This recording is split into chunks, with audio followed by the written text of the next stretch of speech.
it's a two-part question, I guess. Their bench was pretty loud and they were talking a lot, and it seemed like you were really kind of relishing that a little bit and talking back at them. And then also compared to some of the other teams, it seemed like they were a lot louder than a lot of other teams in the league with what they were doing on the bench.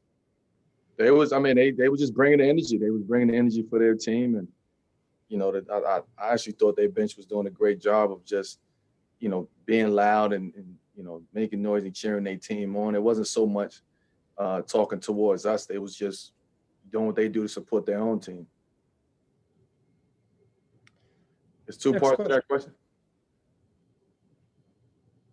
Yeah, well, how did you seem to enjoy that? Did you enjoy that? Yeah, it's fun. I mean, it's fun. Of course, you're gonna hear it, even more when there's no fans and it's quiet in the arena.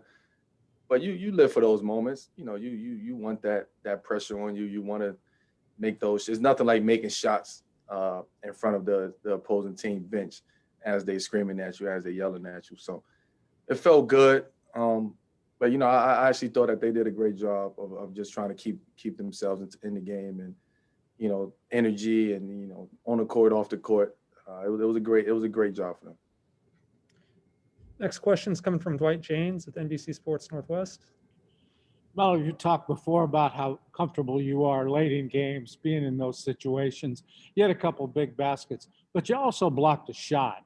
And I'm wondering, how good does that feel for a guy who gets wrapped for his defense once in a while? And I get wrapped for that? Yeah, once in a while. I've heard it, just maybe not recently. I'm sure you've heard it, Dwight. No, I mean, again, it was one of those games. Your instincts kick in, your IQ kicks in. You just want to be there for your guys and for the team and whatever it calls for. On the defensive end, it took for me to make that block and get a rebound and get a steal, and then on the offensive end, it was called for me to make that shot and make some shots and down the stretch. So for me, honestly, it's whatever is called for me on that particular night tonight. That it was a night for me to make plays on both ends. Next question is coming from Casey Holdall with Trailblazers.com. Carmelo, you went 1 of 7 in the first half and then 5 of 7 in the second half. At this point in your career, do you even think about starting slowly and not shooting well? Like, does that have any effect on how you play later in the game at all? And why or why not? I've been doing this for 18 years, Casey. It's shoot is shoot at the end of the day. And I'm a rhythm guy. I'm a rhythm type of guy. When you don't have rhythm, you got to figure out ways how to find the rhythm. And tonight, it was just me getting involved in other ways in the basketball game to find my rhythm. In the first half, my shot just felt a little strong. I felt it on my release. I felt it as I was catching the ball, as I was shooting.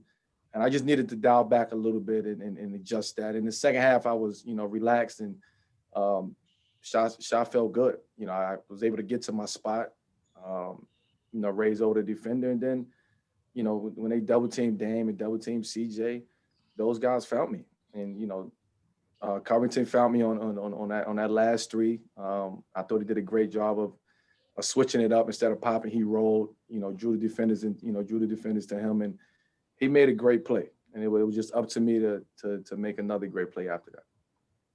Speaking of which, too, what do you think of CJ's winner there? That's what he do. I mean, that's what he do. That's what he do. You put the ball in his hands, he make a play. It's on him to make him miss a shot. I don't think anybody else is going to make him, not let him get to his spot. He's going to get to his spot. He's going to raise, and that's stuff that he works on every single day. Next question is coming from Jason Quick with The Athletic.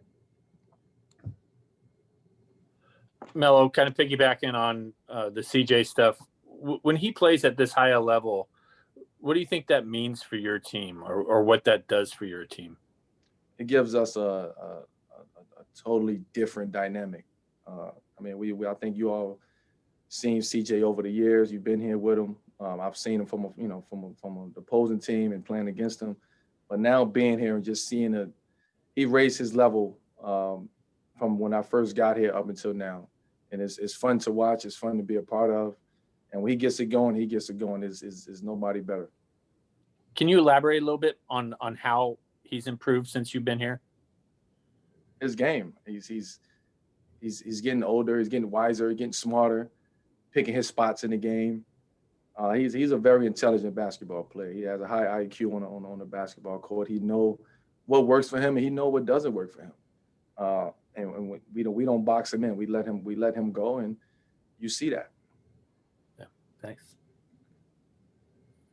Next question is coming from Sean Hyken with Bleacher Report. Melo, just, looking at what's gone on in the league over the last couple of days with all the games getting postponed and players testing positive, what's your comfort level at this point, or your, level of worry with kind of just how the season is going so far? It's going, right? We don't know what's going to happen.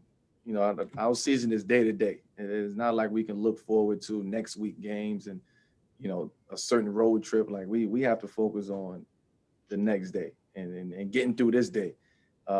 We going through all of, the proper protocols and the proper channels to stay safe. And some guys are still, coming up with it. And what we're dealing with is serious.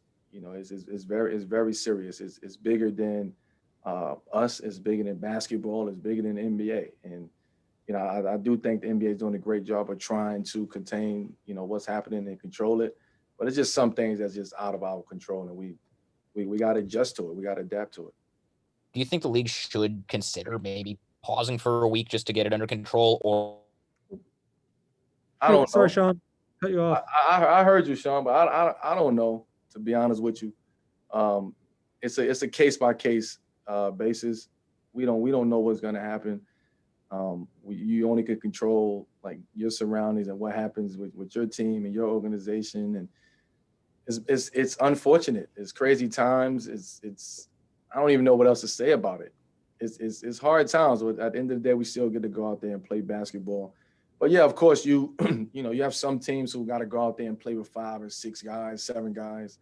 That's hard to do, because the guy's health is most important. So if they can control that, if you only can play with 6 or 7 guys, then I think the game should be canceled. I think they should have an opportunity to get wrap their arms around the situation and what's happening and tracing and COVID testing. So we don't know. Whatever's going to happen is going to happen. We just got to adapt to it.